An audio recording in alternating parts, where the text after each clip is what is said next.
Hello, my friends, and welcome to week 5 of our April Poetry Celebration. We have spent the loveliest month together reading poems, writing poems, and loving poetry, and all in warm, convivial company. It's been a joy. So today I'm going to share some of your marvelous poems. I'm going to share also a final spark and dare, and I'm also going to announce the winners of this year's prizes. So lots of pleasures ahead. So you might remember that our spark from last week was to write a poem about a moment of joy, and as ever, you rose to the occasion. I received so many wonderful poems this week. Again, the hardest thing for me is winnowing things down. I just want to thank every single one of you who sent a poem. You brought me so much joy this week with your poems. So I want to open with a poem by my friend Daggy. It's a poem about joy. Bright, pure, glowing, lifting, singing, dancing, filling hearts with warm happiness, joy. I'll say, Daggy. This beautiful poem comes from Howard, and it's actually about his neighbor's mulberry tree, and it's called The Weeping Mulberry. And I just thought is perfect for this week, and pay no mind at all to the adorable person behind me. Well, actually, no, he's joy embodied, so go for it. So this is The Weeping Mulberry by Howard. Sweet, glistening, dark purple berries, in overwhelming abundance, hang from the weeping branches that touch the ground of this ancient dwarf umbrella-shaped tree. I part the branches with a steady, expectant stroke, lowering my head just so, and with my right foot enter, raising my head to a golden light dappled circle of large, bright green heart-shaped leaves. I gaze in wonder at a living arabesque of leaden branches dancing back and forth in the stained glass leaves. A holy place, indeed. The berries quickly stain my fingers, lips, and tongue. A moment to be shared with robins, cardinals, blue jays, and neighborhood children. A moment engaging in every joyous way all my senses, all my soul. That's a beauty, Howard. Thank you so much for sending that. Cindy gave us this delightful haiku inspired by the song Butterfly's Day Out. I haven't heard the song yet. I'll be listening for sure, Cindy. But I loved the butterfly quality of this haiku. Colors crescendo, light twirls, breeze hums, wings flutter, birds sing, joy in bloom. Hear, hear. Tom gave us this beautiful poem about joy. The cardinal outside my window, the dinner prepared with love, the fingers on the strings bringing music to life, the smile, the laughter, travel to new places, new faces, the hope of breath. That's such a joy-filled poem, Tom. Thank you. Angela gave us this poem. It links to Tom's. You'll hear there's a familiar birdie presence in it, and it's the joy of spring. It's called Seed of Earth Mother Awakening by Angela, a dear siren. Grass of bluets now covering backyard, awaiting honeybee, devour snow-like droplet wildflowers adjacent, abundantly benefiting from bird bath, spilling of cardinals' gleeful wing flap. I love that. Morning delight of water feed. Daffodils and crocuses have nearly appeared busting through still cool earth. Mother Earth, ah, spring is here. I listen, watch, joining, rebirthing of your dormant seed. So there's two cardinals in Tom's poems and Angela's poems, and the gleeful wing flap. So wonderful. Adrian gives us a wonderful poem of just enjoying a moment with friends called Thai Lunch. Meeting on Fridays under the sleeping Buddha, tasting with such joy. Yes, let us thank you, Andrine, for that and for reminding us to enjoy those moments.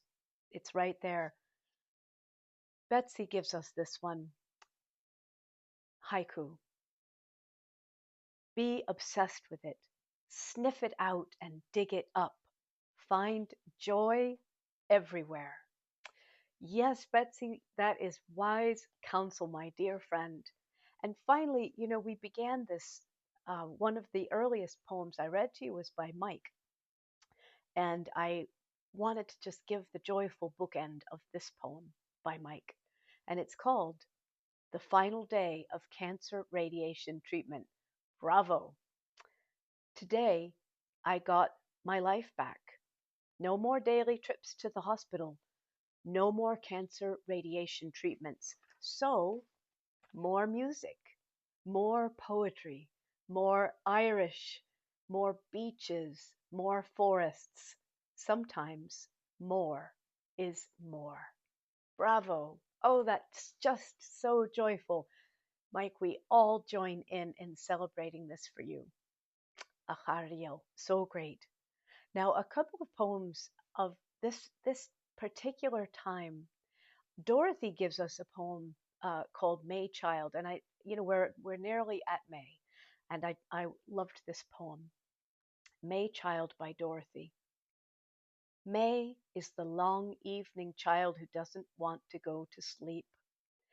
At first call of peepers in the pond, who is busy chasing worlds of twilight fireflies and doesn't want a story read. She has her own tale to tell instead, once more of wild roses blooming. Gather round instead and drink long draughts of their hypnotic fragrance, settling in the changeling, till, by magic of May memory, you are small and smaller still, till the glowing light of just a single firefly fills both hands cupped to hold the magic. May. To hold the magic. May it be. Once, so long ago, once more, long evening child, once more upon a month of May and roses. Dorothy, there is a lovely enchantment in that poem. Wendy gives us this season in Australia. So it is autumn in Australia, and her poem is called Green and Gold. And Wendy, I was just so glad uh, to be expanded in this way. I'm so glad you sent this poem and showed us, the same time, but just the different season. Just, it really struck me. So thank you. So this is called Green and Gold by Wendy. The stand of forest red guns with their gray and flaking bark, preserved through bushfire, floods, and drought, facing north from our veranda, their shining foliage flickers and flows about. Flashing jewels of green and gold, autumn light is captured in nature's precious ethereal fold. Birds fly about and between the slowly swaying branches, chirping and catching bugs, dancing and delighting in their abundance of chances to feast and enjoy the day, boastful opportunists in every way. In the gully down below, the bellbirds chime their ringing sounds, an aural web of tinkling bells blending into the chorus of nature's never-ending bounds. Beyond the gully and the ding of sounds in shade, the forest opens out where the wild is wilder and change is delayed. A pair of eagles circle around the spirals in the air, searching and gliding above the green and gold maze, unaware and unaffected by my awestruck human gaze. The day draws to a close and the gold dims its shine. Today was definitely a day I was witness to the divine. And through your poem, Wendy, so were we. I love the sense of wonder and close attention in that poem. And you've shown us a place I've never been. I hope to go someday. Thank you for that. Now I want to open another chapter here of poems of what I'm thinking of as creative joy and the way that engaging with our creativity can open so many doors for us and especially in us. This beautiful poem is by Firen. We are the wingless birds. Our duties and tasks are pinions God has made to lift us up and carry us upward. Often I look at my burdens and heavy loads and shrink from them. As I lift them, binding them to my heart, they become wings. Oh, then I am rising and soaring toward God. My art becomes limitless. My brush is flying over the canvas, capturing another beautiful sunset, capturing my life's destiny. Yes, Firen, that moment of engaging the creativity, and suddenly we are back, aren't we? That's marvelous. Now, this is a poem by Robin called Ugly Duckling, and I have a special affection for the Ugly Duckling story myself, and I wonder if others in this community do too. Uh, it turns out, all along were swans, though we looked a bit strange sometimes. This is called Ugly Duckling by Robin. Now I float upon the cool water, my webbed feet gently keeping me true as I breathe and come to. Here I am upon the calm water, the ungraceful dance, frantic footwork to be what I am not, is over. In the distance, swans take flight. Recognition leaps in my heart, and my wings give a sympathetic shake. Now, here I am what I am. My webbed feet paddle the cool water, moving me upwards swift and sure until yearning meets with knowing. And I unfold large, beautiful wings that carry the drumming of my heart across the years and vast deserts I have traveled. In a moment, through a flurry of sun-kissed water, I am airborne, flying to meet my mates. Yes, we're flying together, all of us. Trisha, a dear friend, teaches poetry, among other things, and I just love this celebration of what it can be when we share poetry together. And I like to take as my assumption that everyone who wishes to write poetry is a poet and deserves to be heard. And I think that's where Trisha begins too. So this poem is called Where the Poem Goes. In class, I read the poem first, then ask for a student volunteer to do a second reading and another after that, reminding them that even if they haven't read a word out loud since they left high school, that was all right, that when they read the poem tonight, not a wrong way, not a right way, just getting the words out, those words, one or two, or maybe a whole stanza, entered the ears of the listeners. A word might give a memory, might stir a feeling, might allow the rhythm and rhyme of the language to settle itself peacefully somewhere inside, where we store those unexpected gifts freely given along the way. This is where the poem goes. I love that so much. Now, another poem by Angie, and it is again about allowing yourself to be yourself and especially finding out who you are through your creative living and expression. This is called Who Am I by Angie. Today I realized I was never allowed to be myself, always putting on garments of others to please or not upset them. Now I'm digging deep to find my voice that I've always buried. It's okay. You're safe, I tell myself. I want you to feel confident to come out. Peeling the layers back, I see you. I want to get to know you after all these years apart. Let's play.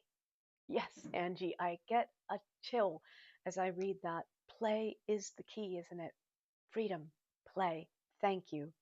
Just a quote from a dear friend, a note that she wrote to me, and I just thought this says everything about what we've been doing here this month. Kathleen wrote, "Last week was filled with such depth and beauty. I dove deep with some and felt many emotions. Still thinking and wondering about the poems and the people who created them. Poetry is an amazing place to be. Everything and anything can happen." And finally, one last haiku on this idea by Mike, just called a poem. Can a poem change the world? I don't know about that, but it can change me.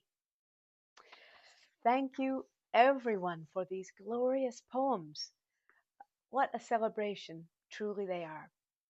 Now, this week, just to keep you going, so that this month, if you want to keep going in however makes sense for you, I want to share something quite special with you.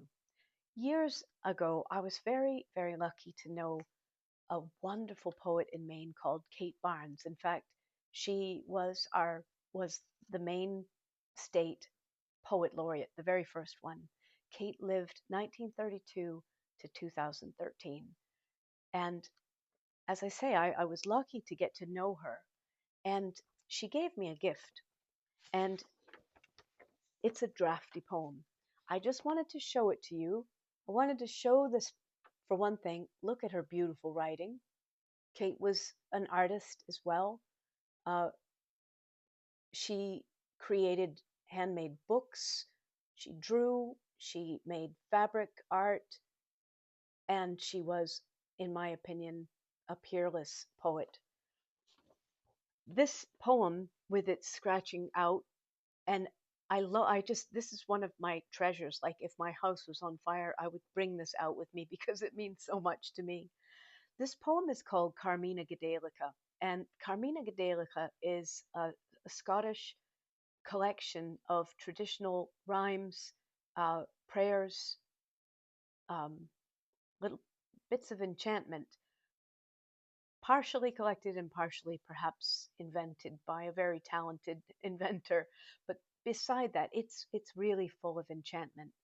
And so I'm going to read you the poem by Kate, and then I'm just going to draw attention to a few of the things that she was working on. So this is called Carmina Gaelica. Outlands remain, hill lands, stony lands, islands, the cave beneath the cliff, the surf and the pour of it, the lintel under the sea, shaped stones in the highlands, wind like a bellowing bull, and the brawling roar of it. But gone is the forest and the fleeing princess but gone is the forest, the fleeing princess hurled down with her comb. Middle earth becomes otherworld. Made things are found of stone or bone or gold.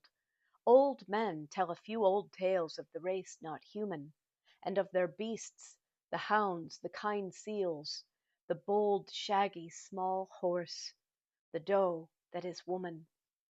But the white swan, singing before us on the dark water, is dying as she sings, and she, a god's daughter. I just let the magic of that poem sink in. And unfortunately, to my knowledge, it hasn't ever been published, or at least I can't find it. I'd love to be proven wrong. Nevertheless, I wanted to show you a couple of the things that Kate tinkered with, and that I think really made a difference. So her first two lines, outlands remain, hill lands, stony lands, islands, the cave beneath the cliff. Then she changed the tide and the pour of it to the surf and the pour of it. The tide and the pour of it, the surf and the pour of it. And I think you can hear the vowel. So this is a place to think about for all of us. I think the reason she did that is purely one of sound. The tide and the pour of it, the surf and the pour of it. You hear the movement of water in that word surf. And I also think that the of the vowel sound uh, works with pour, surf and pour. They're not exactly the same, but there's some harmony that she got there. Then here's the next line. Originally it was the shaped stone under the sea. Then she crossed that out and it was the square stone under the sea. And finally it was the lintel under the sea. And one reason she did that is she decided she wanted to save shaped for the second half of the line, which originally was squared stones in the highlands and became shaped stones in the highlands. So there's a few more crossings out and addings in. I won't belabor it, but I hope that inspires you. It sure inspires me to see the poet engaged with her work, still working on it, still tinkering, still reading it out loud, and also the messy draft. I continue to write messy drafts that really like I wouldn't want to show anybody yet because they're really, really a mess. They haven't been digested, but that is all right. That's the most important thing we can do is write the messy drafts. So that's my spark for you is keep writing messy drafts in any way that you want. Haikus, poem a month, however you decide to do that. And my final dare for you this month is, and I know some of you will be doing this already, is decide on some capture method for all of this beautiful poetry that you'll be making, whether it's a single notebook and you really go right to the notebook every time, or a file, a folder on your computer, some way to capture it, because we want to eliminate as many decisions before we do the creating as possible, right? We don't want to go like, oh, where do I write this? How that can really get in the way. I think a great thing is to go, for me, I'll just say my method is I pick up a paper notebook and a pen and just go sit anywhere I want. And that way I don't have to be online. I know that I'm free to write messy drafts in that notebook. So however you take that, go and sort that out for yourself because your poems and your creativity and your special spark, my friends, really deserve that. So now it is time to announce the winners of this year's uh, celebration. And I just want to explain how I did that. It's not, I don't judge the poems at all. What I do is for the number of weeks that you participated by sending me a poem, I put your name in a random name drawing app. So if you participated 4 times, sent me 4 poems, or 4 weeks of poems, then you're in there 4 times. If you sent 1 week, you're in there once. But everybody has a fair shot. So 3 people are going to receive an ebook or e-music, any downloadable product from my shop, and I'll be in touch with you. And those 3 winners, I'm happy to say, are Jen Heatley, Joanne Draper, and Joseph Cabell. I'm not sure I'm saying that right, Joseph, but that's Jen Heatley, Joanne Draper, and Joseph Cabell. And I'll be in touch with you. And congratulations. And I can't wait to share something with you. And finally, the winner of a Creative Spark session with me, 30 minutes to talk creativity, maybe work on some poems, anything you like, and I'll be in touch, is Fearin Tryon. And I'm just delighted, and congratulations to all of you. And congratulations to each one of you who has participated in this wonderful celebration. I am truly grateful. I believe there were 67 poets this year, which is amazing. And every week I had the privilege and the honor of reading beautiful things, heartfelt things, intimate things, important things, funny things, sharply observed things, true poetry. Well done. Well done, and congratulations. And just to say, all of you will be receiving some prizes as well. Everybody should get a prize, in my opinion.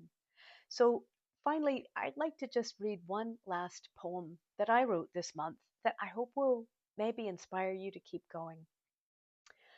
I go to my desk. My desk, just to describe it, it sits at the front corner of my house and it looks right out over, across the street is a lake. And right by my desk, there's a beautiful Japanese maple who I call the queen. And there's birds, and there's a lawn, and there's the blue sky or the storming sky. And I think of it as a little place of sanity and joy. So I was reminding myself of that. And I hope to remind you of that. This poem is called Come to Your Senses. Desk is opposite to bleak. Ink, a river that soaks the parch. Paper, a feather in a wing going skyward. Come to your senses. Open the lovely book of your life and write. And so I hope you will, my dear friends, open the lovely book of your life and write. Thank you with all my heart to all of you. Happy April Poetry Month. We've had a marvelous time. I'll see you again online in another video, and I'm holding all of you and your poems in my heart. Thank you.